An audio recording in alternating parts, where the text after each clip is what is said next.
오늘 여러분들하고 나누려고 하는 주제가 이제 여러분들이 가실 필리핀의 문화의 이해와 선교에 대해서 여러분들하고 나눠보려고 하고요.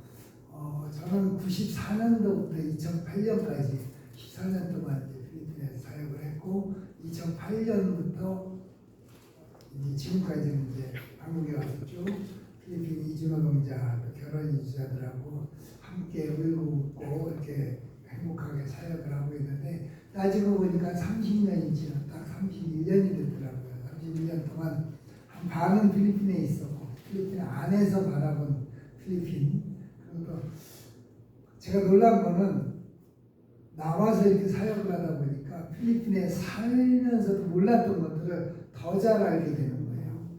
선교사로 사역을 한다고 하지만 선교사들은 대부분 한국에 이렇게 목회자들처럼 깊숙이 들어가지는 못해요. 잘 못하고 이제 여러 가지 사역들을 하다 보니까 그 깊숙이는 못 들어갔었는데 여기서는 우리 지금 교인들이 한 150명 이렇게 되는데 대부분들이 여기서 약자잖아요.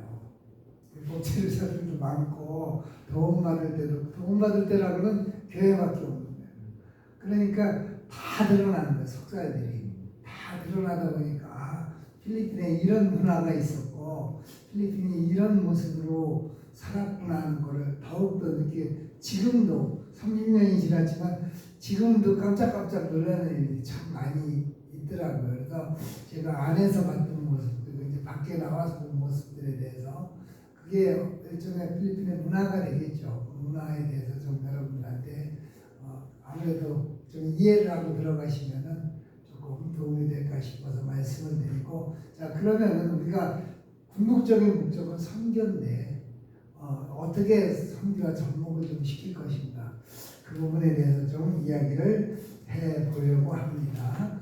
먼저 필리핀이라는 나라에 대해서 간단한 개요를 좀 먼저 말씀드릴게요. 역사. 왜냐하면 어느 민족이나 지역의 문화가 형성되기까지는 지형학적인 영향도 무시할 수 없고요. 역사와 그리고 또 기후 뭐 이런 여러 가지 조건들이 합쳐져서 그런 것들이 시간이 지나면서 문화라는 걸로 정착이 되잖아요. 그래서 필리핀의 문화를 알기 위해서는 필리핀 역사도 조금 알아야 되고 필리핀의 대략적인 지정학적 위치라든가 뭐 그런 부분들을 조금 먼저 좀 생각해 보려고 합니다.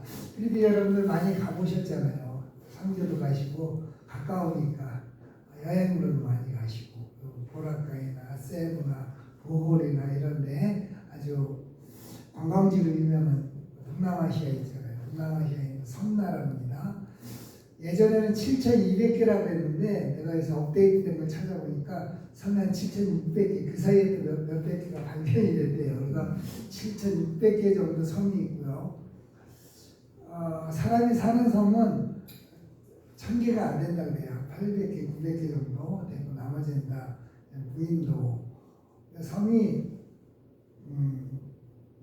큰 섬이 2개가 있어요. 루손 섬이 있고 밑에 이제 민다나오 섬이 있고 큰 섬이 2개, 중간에 뭐 보라카이가 있나 뭐 파나이 섬이나 뭐 이런 섬들도 있지만 이렇게 섬나라로 이루어져 있고 여러분들 뭐 학교 다닐 때 들었던 브레골이라고 하는 환태평양 지진대에 딱 들어있어서 지진이 엄청나게 많습니다. 지진이 많고 화산 활동도 휴화산이 아니라 실제로 92년도에 피나트보 화산 터진 데는 지금까지도 그 잔재들이 나오고 계속 라할이라고 화산재가 계속 나와요. 지금 계속 나와서 흘러내리거든요.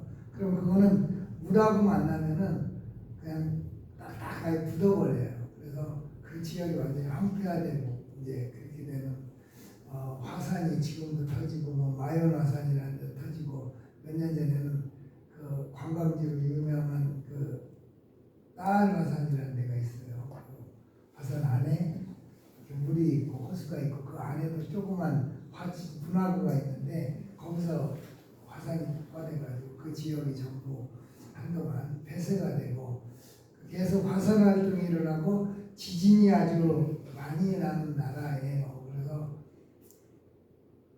큰 지진은 뭐 그렇게 많이 빈번하게 일어나지는 않지만 저도 거기 살 때 한번 느낀 건데 밤에 자다가 갑자기 흔들리는 거예요. 갑자기 흔들리는데 그 새벽에 일어나가지고 어떻게 옷이라도 입고 나가려고 하는데 몸을 가누지 못할 정도로 막 흔들립니다.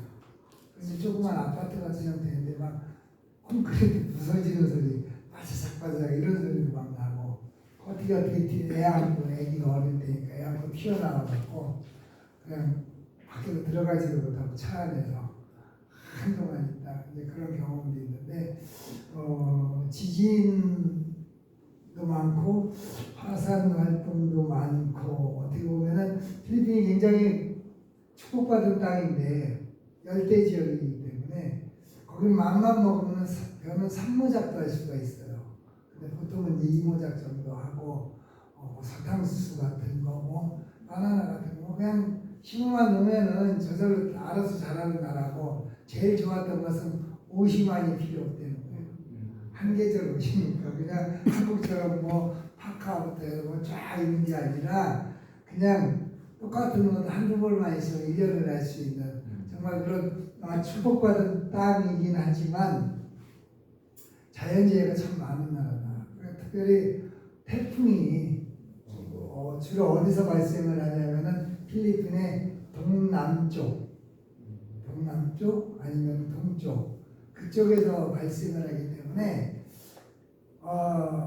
이쪽 태풍은 아시아 그쪽에서 태평양에 생기잖아요. 거기서 생기는 태풍은 거의 다 필리핀에 영향을 준다고 보면 맞아요. 작년 같은 경우는 10월하고 11월 사이에 한 26일 사이에 6개가 지나갔습니다. 어떻게 스쳐 지나간 게 아니라 아주 강타를 해가지고 무척 피해가 많았습니다. 그래서 참 자연적으로 축복받은 땅임에도 불구하고 그런 자연재해는 엄청나게 심해서 많은 피해를 보고 있는 나라예요. 이제 그게 이제 지정학적 위치입니다. 그래서 위로는 대만하고 아주 가까워요. 그래서 필리핀의 맨 위에 꼭대기에 있는 섬에서는 대만이 보여요.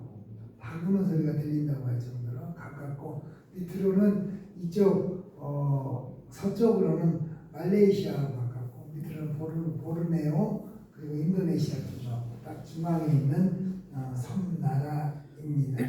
지역은요 크게 세 개의 지역으로 구분을 해요. 루손섬, 비사야, 섬이 많은데 그 보홀, 세부, 보라카이 있는 데가 다 비사야 지역입니다. 그래서 그 중간에 섬들이 많은 그 밑에 민다나오 지역이 있는데 보통 이렇게 크게 세 부분을 하는데 조금 더 나는 네 부분에서 북쪽은 또 완전 산악 지역이에요. 그래서 언어도 많이 틀립니다. 국어는 따갈록이라고 해서 따갈록어가 원래는 중부 지역에서 쓰이던 언어인데 중부 지역이 실권을 잡으면서 그게 전부 이제 공용어가 된 국어가 된 거예요. 근데 북쪽으로 가면은 일루카노라고 해서 그 사람들만 쓰는 언어가 따로 있어요. 그리고 중부 지역은 따갈록을 쓰고 비사야, 민다나오는 비사야어라는 걸 씁니다. 그래서 이렇게 세 개의 지역, 말이 우리나라 뭐 충청도 사투리, 제주도 사투리 틀린 것처럼 틀린 게 아니라 완전히 틀려요. 그래서 잘 못 알아들, 그 자기 지역만 쓰면 잘 못 알아듣거든요. 그 정도인데 더군다나 부족 언어가 한 140개 정도가 돼요. 140개. 근데 그 부족 지역에서 자란 아이들은 그 말을 또 쓰거든요. 그래서 기본적으로 자기 부족어 쓰고 번역벌 언어 쓰고 따갈로그 쓰고 또 영어가 공용어로 쓰이기 때문에 조금 배운 사람들은 네 가지 말을 그냥 자유자재로 구사를 해서 언어의 천부적인 개념을 지녔나? 그렇지는 않더라고요. 왜냐하면 한국에 20년을 살았는데도 한국말을 잘 못해. 그런 거 보면은 뭐 천부적인 개념은 아닌 것 같고 후천적으로 습득이 되는 거. 하여튼 언어가 다양하게 있고 언어가 다양하게 있다면 부족별로 굉장히 풍습도 많이 다르다는 거겠죠. 그 역사를 보면은 그 언어가 이렇게 또 많이 쓰이게 된 배경이 영어가 이렇게 공용어로 처음으로 쓰이게 된 데는 우리나라도 옛날에 저 어릴 때만 해도 일본말 많이 우리 국어 가운데 있었잖아요.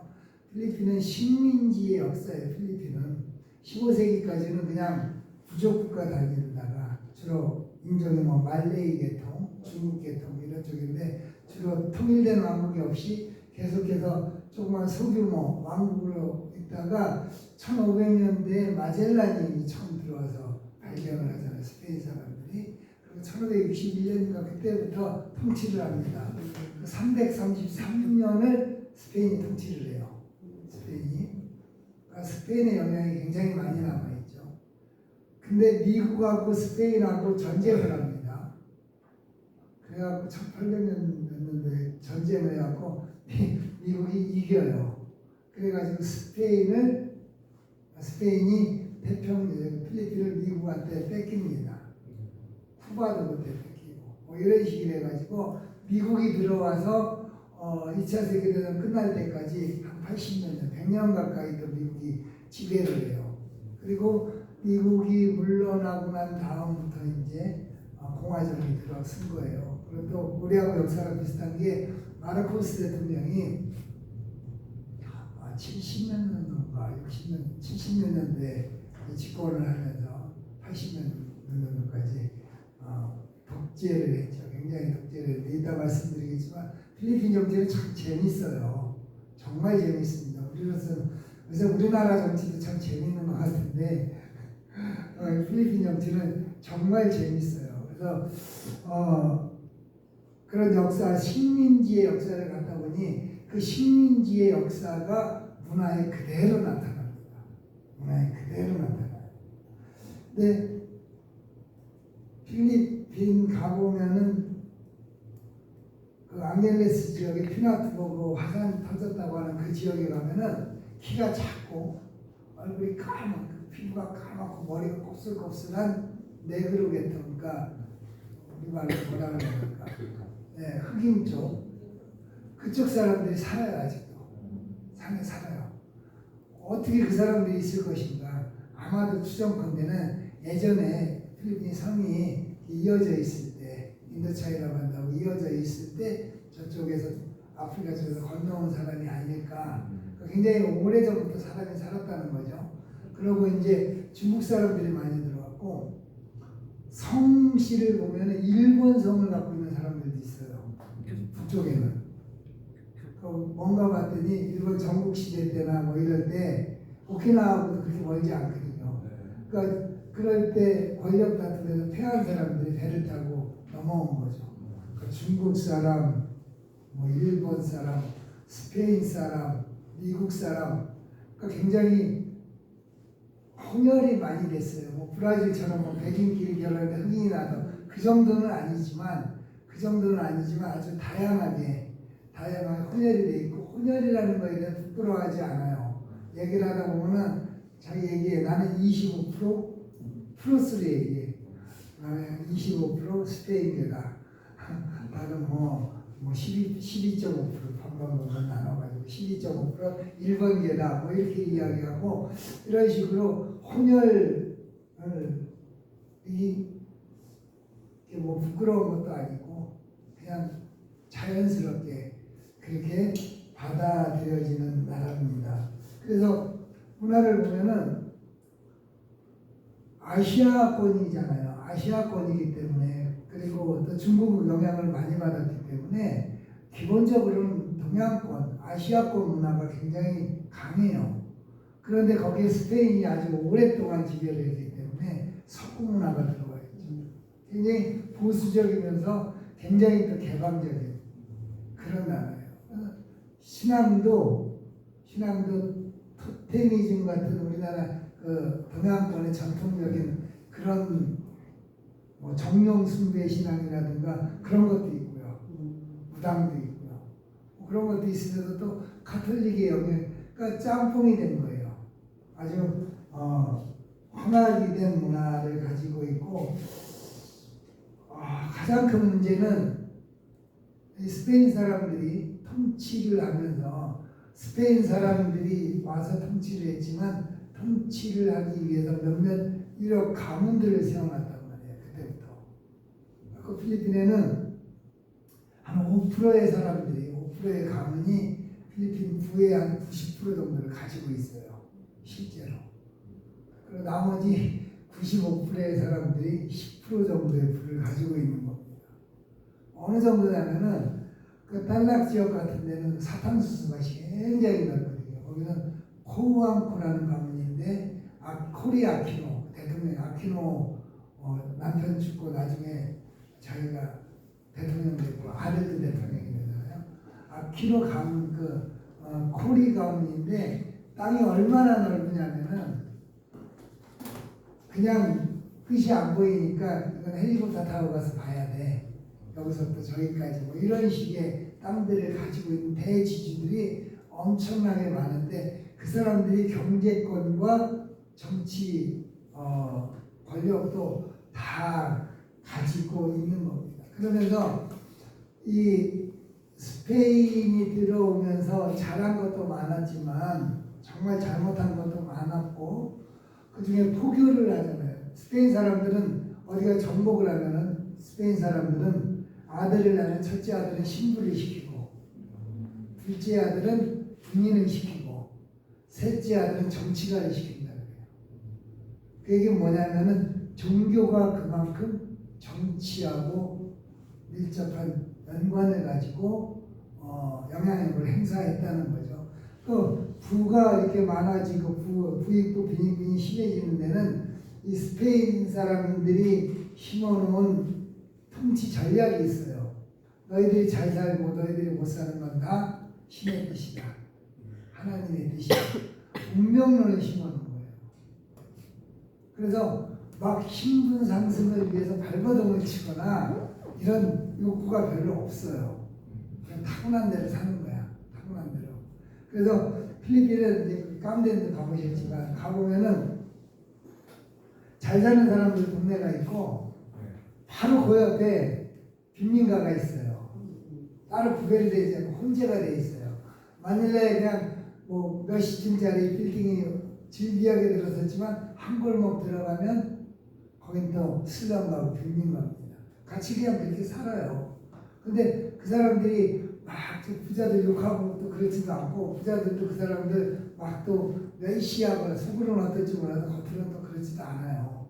어려우면 도와주기도 하고 저 사람들은 원래 하나님이 낸 부자들 우리는 그냥 이렇게 사는 사람들 이런 의식이 정말 강하게 작용해요.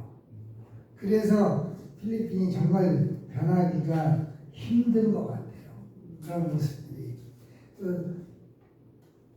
그래서 그렇게 이제 그러다 보니까 어떻게 되냐면은 얼마 전에 필리핀에 선거 있었거든요. 지방선거 12일인가 지방선거 있었는데 필리핀 재밌는 게 아버지 아들 대통령도 나왔고요. 아버지 딸 대통령도 나왔고요. 엄마하고 그러니까 모자지간의 대통령도 나왔고요. 그러니까 그 지역의 경제권을 가지고 있는 사람들이 정치를 합니다. 그러면은 시장을 해요. 내가 예를 들어서 시장을 하면은 이제 2번, 3번까지밖에 못해요. 3년씩 해서 내가 끝나고 나면 누가 하냐 부인이에요. 부인이하고 나는 얼른가 하원의원을 봐. 그리고 또 이제 9년을 그렇게 하고 난 다음에 또 바꿔. 부인이 하원의원으로 가고 내가 또 시장을 해요. 또 대를 물려가지고 아들이 하고 내가 시작하면 아들이 부시장이 돼요. 근데 그게 먹혀요. 왜? 그 지역에 그 가문의 영향력이 그만큼 큰 거예요. 이 지역에서 내 땅 안 밟고 지나갈 수 없어. 이 지역에 나하고 연관되지 않고는 먹고 살 수가 없어.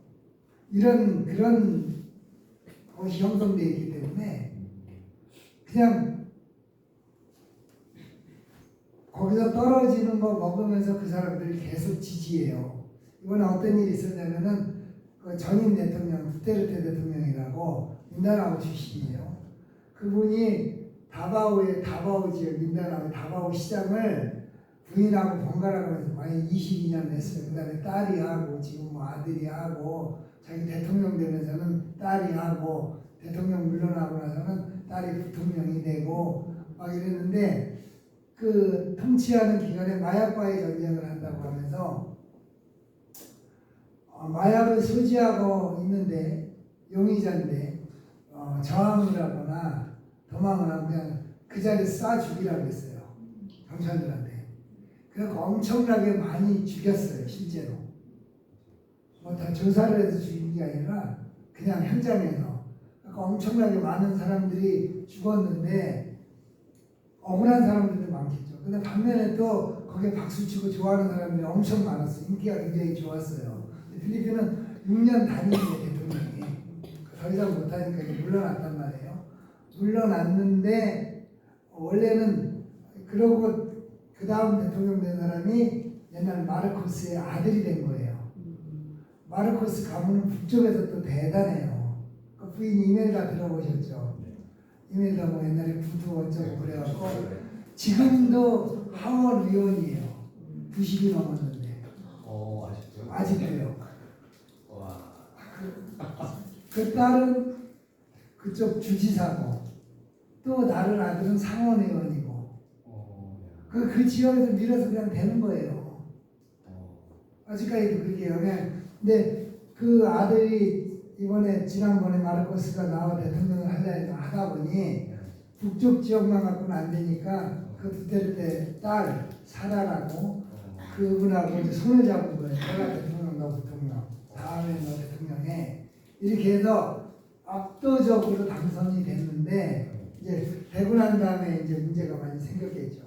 엄청나게 문제가 생겨가지고 그 부통령이 뭐라 그러냐면 저 대통령이 나 죽이려고 하니까 우리 경호원들 이따가 대통령 사람들 누가 나 위에 한번 쏴 죽여버려 뭐 이런 소리까지 서슴지 않고 했어요.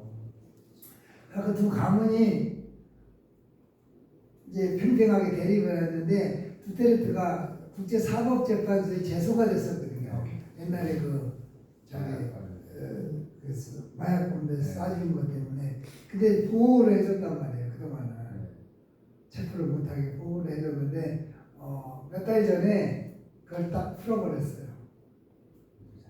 정부에서. 그래서 잡혀가고 지금 헤이그에 있는 사법재판소에 가 있어요. 가 있는데 재밌는 건 이번에 5월 12일날 선거에서 다바오 시장에 당선이 됐어요. 아들이 부시장이 되고. 그러니까 아버지가 못 나와도 아들이 하는 거야 그냥. 이런 것들이 필리핀에 아주 비일비재하게 일어납니다. 지역별로 가문이 다 차지하고 있고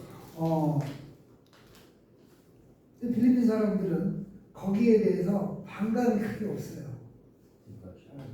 희한해요 그게. 내가 희한한 건 몇 가지가 있는데 필리핀 사람들은 적응을 안 해요. 돈을 많이 벌든 적게 벌든 벌면 버는 대로 써요. 버는 대로 써요.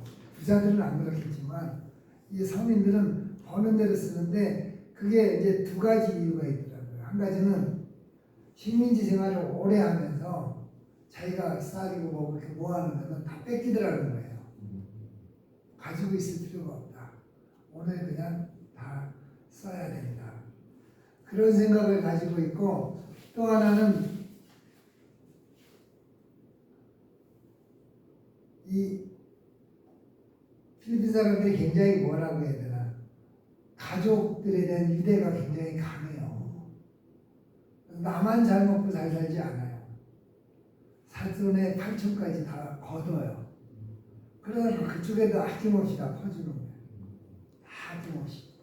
그러다 보니까 이 저축하거나 저금하거나 뭐 이런 근데 그게 한국에 나와 있는 사람들도 보면요. 여기서 돈을 많이 벌잖아요.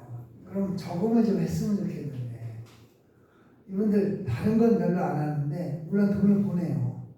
필리핀에 이제 돈을 거의 다 보내요. 근데 여기서 정말 돈이 없어서 이번 달에 일을 못해서 돈이 없는데 생일이야. 그럼 돈을 꿔서라도 아주 성대하게 생일 파티를 해요. 내일이 없는 것처럼 살아요. 그게 이제 식민지, 오랜 식민지 생활, 그런 것에 대한 영향이라고 볼 수 있겠죠. 그리고 또 하나 자연재해가 많으니까 내가 갖고 있다고 뭐 어느 순간에 다 날아갈 수도 있으니까 내일이 없이 사는 것 같아요. 그래서 우리 교인들한테 늘 얘기를 많이 하는데 그게 쉽게 바뀌지 않더라고요. 그러면서 이 정치하고 종교가 또 유착이 돼요. 필리핀의 한 80%는 이제 캐톨릭이에요. 캐톨릭이라고 하는데 다 그런 건 아니지만 아주 신실하게 독실하게 캐톨릭 신자로 살아가는 사람들도 있어요. 근데 대부분은 자기들이 그래 딱 3번 성당 간다고 태어나서 이제 영세 받을 때 가고 결혼할 때 가고 죽어서 장례 행사 가고 그러니까 이제 그냥 삶 속에 있긴 하지만 신앙심이 캐톨릭 신앙심이 그렇게 강한 건 아닌데 유독 강한 건 뭐냐면 기복신앙이에요. 집집마다 가면은 좀 사는 집들은 마당에다가 산토니녀라고 아기 예수상, 마리아상 이런 거 문 옆에 다 해놓고 들어가면 나가면 복 빌고 나가거든요. 우리나라 뭐 성황당 뭐 이런 식으로 그게 합쳐진 거예요.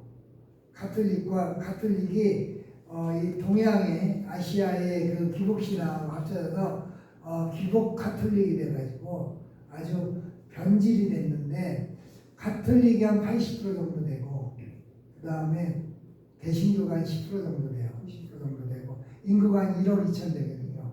1억 2천에서 1억 2천 정도 되는데 그 중에 한 10% 정도는 이제 개신교인데 그 무슬림이 많지는 않아요. 한 6% 정도 아래 지역에 있는데 문제는 개신교도 뭐가 문제냐면은 이단의 구분이 없어요.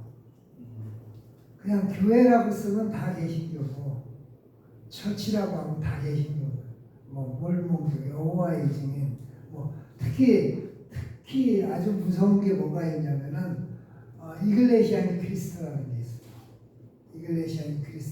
이글레시아니 크리스토 이글레시아가 교회거든요.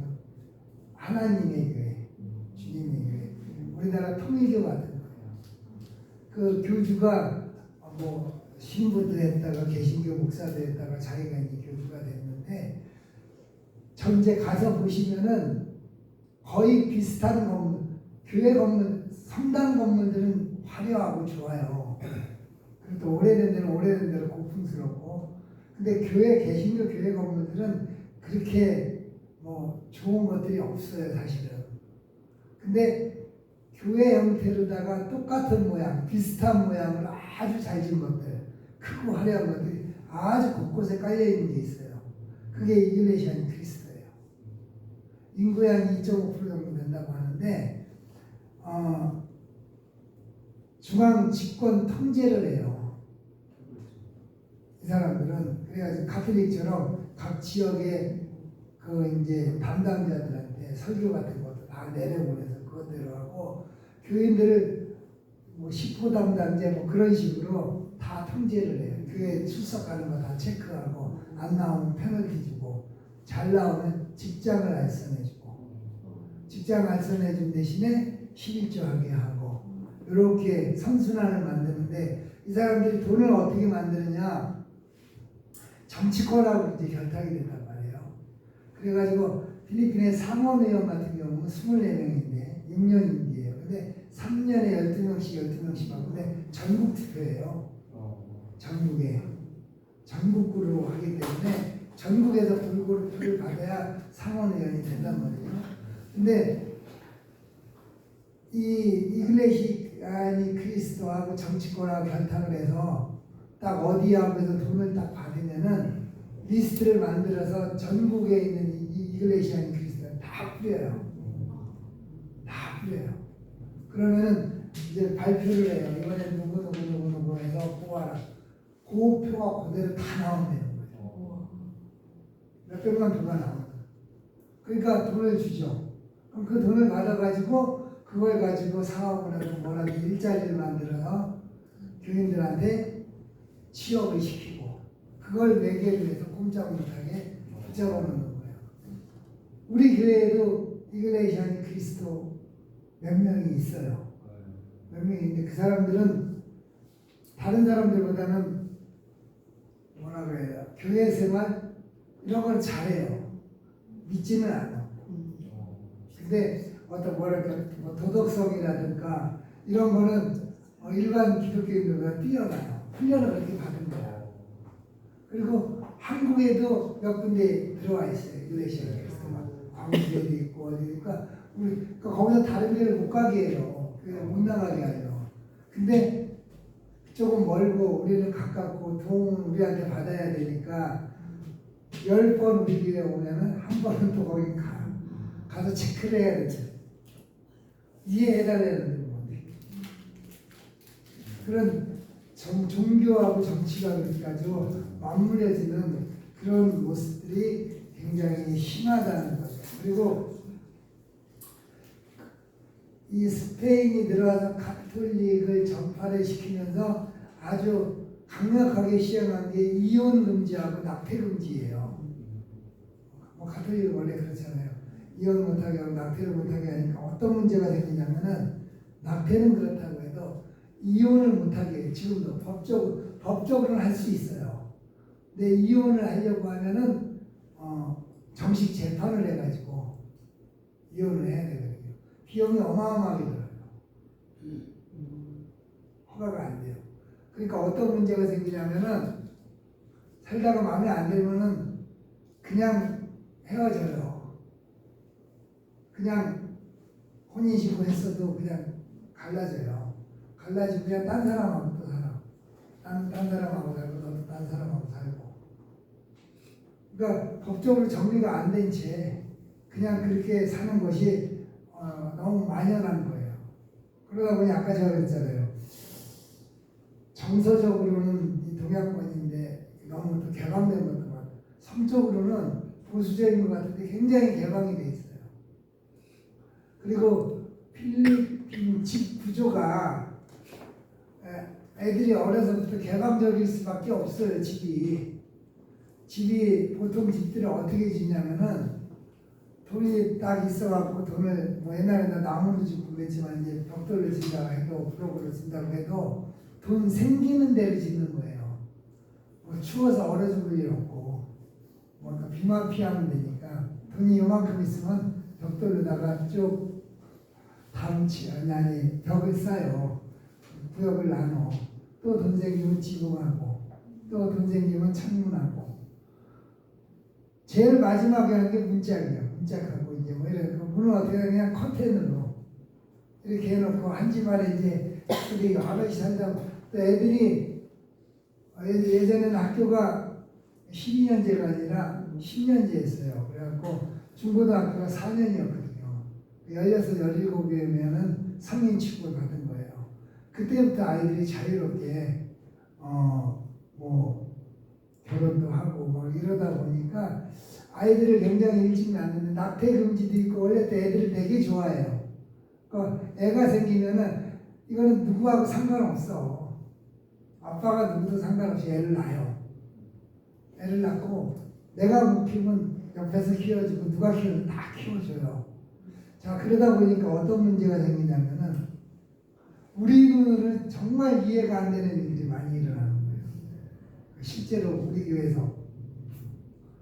그러니까 필리핀 안에서도 그런데 그 살 때는 몰랐죠. 저 사람들이 뭐 이렇게 서구처럼 사는 거 아니니까. 난 뭐 이혼하고 다른 사람은 잘 몰랐는데 여기 와서 보니까 나도 필리핀에 부인이 있어. 애도 있어. 여자도 필리핀에 남편이 있고 애도 있어. 여기서 둘이 살아. 애도 낳아. 근데 예를 들어서 저쪽하고 이혼한 상태야. 그러니까 애가 있는데 결혼을 유지하지 않잖아요. 그럼 이제 거기는 거기대로 끝난 거예요. 그래서 나하고 여기 살던 어떤 일이 있었냐면은 우리 자매 하나가 필리핀에서 결혼했다가 헤어지고 아들이 하나 있는데 남편이 키우는 거예요. 남편이 키워서 이제 여기 왔어. 남자애도 여자랑 결혼해서 딸이 하나 있는데 왔어. 뭐 이혼한 거야. 그래서 둘이 여기서 만났어요. 둘이 만나 결혼을 했어.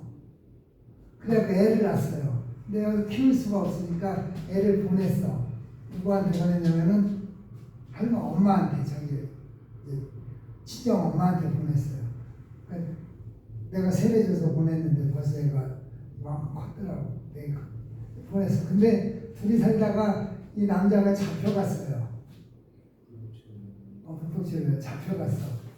근데 쫓아 들어가서 막 경로도 해주고 어쩌고 했는데 이 친구가 거기서 살다가 또 얼마 전에 거기서 또 다른 여자랑 또 만나갖고 또 이제 사는 거야. 얘 여자애는 여기서 또 다른 남자를 만나서 또 사네. 근데 얼마 전에 남자가 오토바이 교통사고로 죽었어요. 장례식을 해야 되잖아. 그 장례식에 이쪽, 그러니까 자녀란 자녀는 다 오는 거예요. 내가 전 남편하고 난 아이도 오고, 이 남편이 전 여자하고 난 아이도 오고, 왜냐하면 한쪽은 내 부모거든. 아버지가 됐든 엄마가 됐든 한쪽은 내 부모니까 그 아이들끼리는 형제처럼 지내요. 그게 정말 희한하죠. 난 지금까지도 미스테리고 이해가 안 되는데 이 사람들은 그게 그럴 수 있지예요. 난 또 정말 안타까운 게 우리 교회에서 이 남자애도 또 필리핀에 부인이나 애가 있는 남자고 여자도 필리핀에 애가 있는 여자가 여기가 둘이 만나서 살았어요. 애도 낳았어. 애가 커 지금 여기 있어 걔는. 근데 부부가 살다가 맨날 싸우고 투닥투닥 하다가 어느 날 한국에 시집 온 여자하고 시집 왔다가 도망쳐 나온 여자가 있었는데 걔를 돌봐준다고 집에 데리고 돌봐준다. 이 남자애하고 눈이 맞았네. 그리고 옆에다 집을 얻어가고 둘이 나가 살아요. 걔네들이 맨날 교회에 와서 같이 앉아서 예배를 드리고 있어. 참 이러니 이걸 도덕적으로 야단 알아요. 자기네들도 그것이 올바르지 않다는 걸 알지만 문화가 그래요. 이런 건 난 지금도 고민이에요. 이런 거는 이런 문화는 어떻게 바꿔줘야 정말. 근데 다 그런 게 아니라 정말 신앙 깊게 사는 사람들은 전혀 그런 거에 흔들리지 않고 올곧게 사는데 많은 사람들이 사회 분위기가 그러니까 그렇게 따라가더라는 거예요. 너무 안타까워. 너무 안타까워. 가톨릭이 차라리 이혼을 허락을 하든가. 어차피 사실상 이혼된 건데 이렇게 묶어놔서 죄의식이나 갖지 않게 하는, 이제 하도 그 단계가 지나가지고 죄의식도 없는. 정말 안타깝죠. 정말 안타까운 거예요. 그런데 필리핀은 그러면서 왜 그러면 필리핀이 옛날에 잘 살았다는데 미국이 몇 분까지 해야 돼요? 마무리해야 돼요? 그래요. 예전에는 한국보다 잘 살았다고 하고 필리핀 동양의 진주라고 그랬다는데 왜 못 살아? 필리핀의 산업이 산업화가 되지 않았어요. 산업은 두 가지, 소비재하고 농업이에요. 근데 그렇게 될 수밖에 없는 게 아까 그랬잖아요. 부가 몇몇 가문에 집중되어 있다고요. 그 사람들은 땅 가지고 있고 돈 가지고 있기 때문에 이거 개방해가지고 산업화 시키는 거 그럴 필요가 없는 거예요. 나는 그냥 지금 상태가 좋은 거예요. 그러니까 개방도 안 하고 뭐 더 발전도 안 시키려고 하고 그 소비재, 백화점이나 뭐 이런 것들 그 소비재만 많고 그렇게 되는 거죠. 그럼 시간이 없다고 하니까 두 가지만. 장례 문화. 필리핀의 장례는 화장을 안 해요, 거의. 화장이 이제 조금 시작하겠는데 매장을 하는데 그래서 산소를 만드는 게 아니라 시멘트로 관을 덮어가지고 해서 마을 공동묘지가 있고 사립묘지들은 자기네들 중국 사람들은 이 땅 안에 집 짓고 중국인 묘지가 따로 있어요. 한 2억 3억씩 해요. 마닐라에. 그거 안에 에어컨까지 해놓고 그 안에다가 이렇게 묘를 만들어 놓고 중국 사람들은 그러거든요. 근데 보통 사람들은 보통 마을 공동묘지에 시멘트를 했다가 몇 년 기한이 있으면 파면서 이제 버리고 하는데 사람이 죽으면은 장례식을 하는데 기한이 없어요. 근데 4일장, 뭐 5일장 정해져 있잖아요. 이 사람들은 열흘도 좋고 한 달도 가요. 사람이 죽으면 일단 방부처리라고 그러거든요. 필리핀 방부처리 썩지 않게 하고 왜 그러냐면 두 가지 이유예요. 하나는 장례식 치를 돈이 없어서 오랫동안 이제 돈을 컬렉션 하는 거예요. 관 하나에 우리 돈으로 뭐 100만 원, 150만 원 그렇게 하더라고요. 엄청 비싼 거죠. 또 하나는 아까 인구가 1억 2천이라는데 그 중에 10% 정도가 해외에 나가 있어요. 여러 가지 미국이나 뭐 이런데 저기 싱가포르, 홍콩, 대만 이런데 그러니까 그 가족들이 와야 될 거 아니에요. 와요. 그거 기다리는 거예요. 그러다 보니까 장례식을 그렇게 오래 치르더라. 그 다음에 병원은 대도시에 마닐라나 이런 큰 도시에는 아주 좋은 병원들이 몇 개 있어요. 몇 개. 아주 최신시설 같은 데 몇 개 있고 나머지는 지방으로 가면은 그냥 지역에 뭐 우리나라 말로 뭐 시립병원, 도립병원 같은 거 하나씩 있고 대부분은 그냥 조그만 클리닉들이고 병원에 중국 규모의 병원도 상주 의사가 별로 없어요. 그냥 클리닉 갖고 있는 사람들이 자기 시간 되면 와서 하고 뭐 끝나면은 자기 일하라고. 우리 집사람 애 낳을 때 보니까 바교에서 정말 조그만 도시라 산부인과 클리닉을 갔더니 거기서 진찰 다 하고 이런 거 하고 수술을 할 때는 그 앞에 큰 병원, 시립병원에 수술실을 빌리고 소아과 의사 따로 부르고 아치과 의사 따로 부르고 이렇게 해가지고 하더라고요. 그리고 우리 애를 낳고 그것도 이제 문화차이겠죠.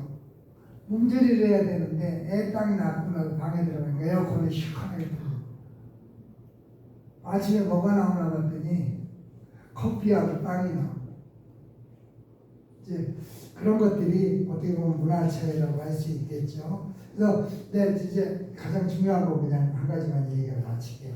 국민성을 이야기할 때 필리핀 사람들은 노라는 얘기를 절대 안 해요. 노 못한다는 얘기를 안 해요. 아마도 maybe 하면 아니라는 거예요. 왜 그런가 봤더니 동남아시아에 그런 문화가 많다고 그러더라고요. 내가 노라고 하면 저 사람 상처받는다는 거예요. 상대방하고 상처받고 뭐 얼굴 긁히고 이러고 싶지 않은 거예요. 또 총기 소지도 자유롭잖아요.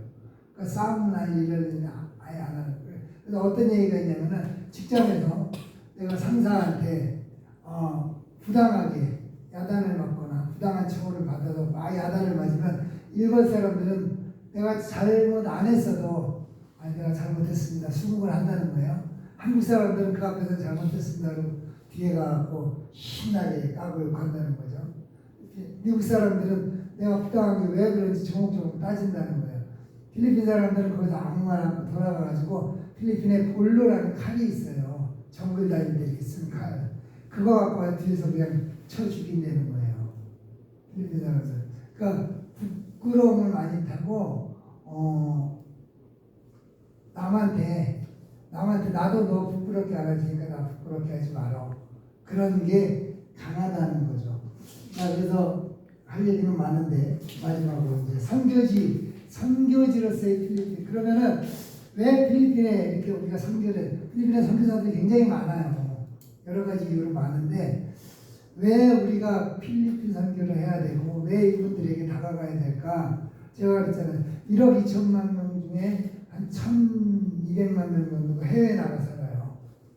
해외는 대만이나 홍콩 같은 데는 가사도우미로 싱가포르 이런데 그래서 거기서 문제가 뭐냐면 애들이 싱가포르도 영어가 싱글리시라고 싱가포르 영어가 있긴 있더만요. 우리 콩글리시 마냥 근데 필리핀 영어를 따글리시라고 그러거든요. 따갈로그 억양에다 막 이래가지고 대만의 아이들하고 싱가포르 아이들이 맨날 그 야야라고 가사 도우미들하고 같이 살다 보니까 애들 발음이 따글리시가 되어가 안 되는 거예요. 그럴 정도로 많이 나가서 살고 있고 미국은 베트남 전쟁 때 필리핀이 전초기지였거든요. 해군기지, 공군기지가. 그래서 그거 끝나고 많은 사람들이 미국에 이민을 받아준 거예요. 참전했던 사람들 한 500만 명 이상이 미국에 살거든요. 그러니까 거기서 돈 보내갖고 이렇게 하는데 또 지금은 아랍권에 뭐 쿠웨이트, 아랍에미레이트, 사우디아라비아 이런데 가사도움이나 노동자를 굉장히 많이 나가 있다는 거죠. 그러니까 세계를 섬기는 민족이라고 그래요. 우리가 잘 가기 힘들고 우리가 들어가기 쉽지 않은 곳에 이분들이 들어가 있거든요. 이분들한테 복음이 들어가면은 그쪽에 복음이 전해질 것이다. 그리고 근데 어려워요. 필리핀이 선교하기가 왜 어렵냐면은 세계적으로 선교에 실패한 나라를 꼽으라고 하면은 영국이 그렇게 공을 들였던 인도 실패했다고 그래요. 미국이 그렇게 공을 들였던 필리핀 실패했다고 그래요. 왜 그런 것 같더니 안다는 거예요. 예수도 알고 하나님도 안다는 거예요. 인도는 힌두교잖아요. 힌두교에서 예수도 그 많은 신 중에 하나라는 거예요. 그 안다. 그 많은 것 중에 하나 믿을게. 그 다음에 필리핀은 우리는 가톨릭 하나님 알아. 복음은 모르고 우리는 그냥 하나님 알아. 이러다 보니까 성교기가 상당히 힘들다고 이야기하는데 민족성도 보이는 것 같아요. 그래서 정말 제가 여기서 17년 하면서 이제 조금씩 변하는 것 같아요. 이제 조금씩. 17년 동안 그렇게 온갖 할 일 못할 일 다 해가면서 뒷바라지하고 가르치고 이렇게 하니까 이제 조금씩 변화돼서 이제 결실들이 나오고 또 필리핀에 선교 한 사람이 중요한 게 그러니까 예를 들어서 필리핀에 대가족 제도라고 그랬잖아요. 저희가 필리핀에 교회를 몇 개 세웠는데 가정교회를 중심으로 세워요. 그 가정에 누구 하나 중심이 되는 사람이 믿으면 다 따라와요. 그럼 거기다 교회도 세울 수 있고 이런 식으로 갔기 때문에 우리가 필리핀이라는 나라 선교하고 사역하기는 어렵지만 그 중에 한 분이라도 변하고 몇 사람이라도 변하면 그분들이 중심이 돼서 그 가족을 전도할 수 있고 그 다음에 또 필리핀 사람 만나는 사람 물어보면 식구들 중에 누구 하나는 외국에 가 있어요. 그 정도로 많이 나가 있기 때문에 세계를 섬기는 민족으로 우리 필리핀 선교가 필요한 이유라고 이야기할 수 있겠습니다. 예, 뭐 더 준비는 했는데 여기까지 할게요. 혹시 뭐 궁금한 거 꼭 물어보고 싶은 거. 조금 예민할 수 있는 질문인데, 예, 그 선교사님들이 많이 나가 있어요. 그렇죠? 한국 선교사님들이. 예, 그래서 이렇게 교회를 개척하시고 사역을 하다 보니까 필리핀에 그 많은 사람들이 교회 성도들이 되어 있고 학교도 만들고 이렇게 하시더라고요. 예, 그래서 제 주변에도 이제 많은 필리핀 사역하시는 분들이 소식을 이렇게 사진이나 영상으로 많이 보내시는데 굉장히 많은 사람들이 이렇게 모여 있는 모습들, 예배드리는 모습들 이렇게 보여주는데 보면서 참 선교가 잘 되는구나 라는 생각을 이제 하게 됐지만 제가 선교사님 말씀 들으면서 단순히 이게 숫자적인 문제가 아닐 수 있겠다. 그렇죠. 본질적으로 사람이 정말 변하는 것에 대한 그렇죠. 가치가 핵심인데 그럼요. 어쩌면 이제 한국 선교사들이 이제 선교 사역 보고 같은 걸 하면서 한국 사람들은 숫자에 대한 부분들을 또 크게 인식하거든요. 그게 네, 이런 부분에 대해서 좀 선교사님의 생각이 어떠신지 또 저희가 가게 되는 현장을 어떤 관점으로 봐야 될지 좀 알려주시면 좋겠습니다. 그러니까 제가 그랬어요. 저도 거기 있을 때 예를 들어서 그거는 선교사가 이거 솔직하게 말씀드리는 건데 한국 교회에서 예를 들어 사역을 하러 오신다. 그쪽 교회에서 원하는 것이 그 목사님이 원하는 것이 숫자면은 숫자면은 많은 사람들이 모이기를 원하면 많이 모일 수 있어요. 많이 모일 수 있어요. 그러니까 숫자가 중요한 게 아니라는 거예요. 허수가 많다는 거예요. 교회에 많이 와요. 주일날도 많이 와요. 근데 그 중에 과연 얼마나 정말 변화되고 신실한 삶을 살아가는가, 그렇게 비율은 높지 않다고 봐요. 정말 높지 않아요. 근데 그럼에도 불구하고 계속 해야 된다는 거죠. 그러니까 숫자에 현혹되지 마세요. 숫자는 정말 제가 그러잖아요. 많이 모아달라면은 많이 모을 수 있어요. 뭐 1000명, 2000명 어렵지 않아요. 근데 그럼에도 불구하고 그렇게 하는 이유는 그 중에 복음을 선포할 때 그 중에 한 사람이라도 변할 수 있다는 거고, 두 사람이라도 변할 수 있다는 그 가능성을 보고 하는 거지. 그런 건 그래요. 네, 감사합니다. 답이 되셨나 네, 보네요. 충분히 됐습니다. 네. 기후는 지금 요새 좀 더워요. 가시면은 한 35도, 36도까지는 갈 거예요. 비는 태풍이 오지 않는 한 우기라고 해도, 우기가 보통 5월부터 11월까지가 우기인데, 태풍 올 때 아니고는 그냥 스콜처럼 왔다가 이제 가니까 그렇게 심각하게 비는 걱정 안 하셔도 될 것 같고, 필리핀은 제일 좋은 때가 12월, 1월, 2월이에요. 이때는 낮에도 그냥 30도 조금 될까 말까, 밤에는 한 23도까지, 24도까지 내려가니까. 네, 그렇고 지금은 아마 35도, 근데 그거는 별 의미가 없어.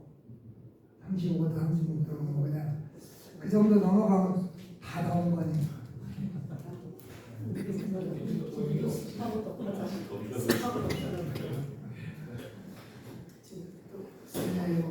또뭐 궁금하시거나 필요한 거, 모기기 비제 같은 거는 바르는 거나 뭐 그런 거 좀 가져가시면 좋을 거고요.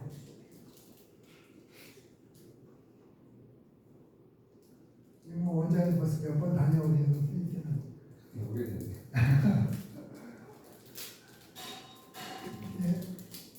그럼 이상으로 마치도록 하겠습니다.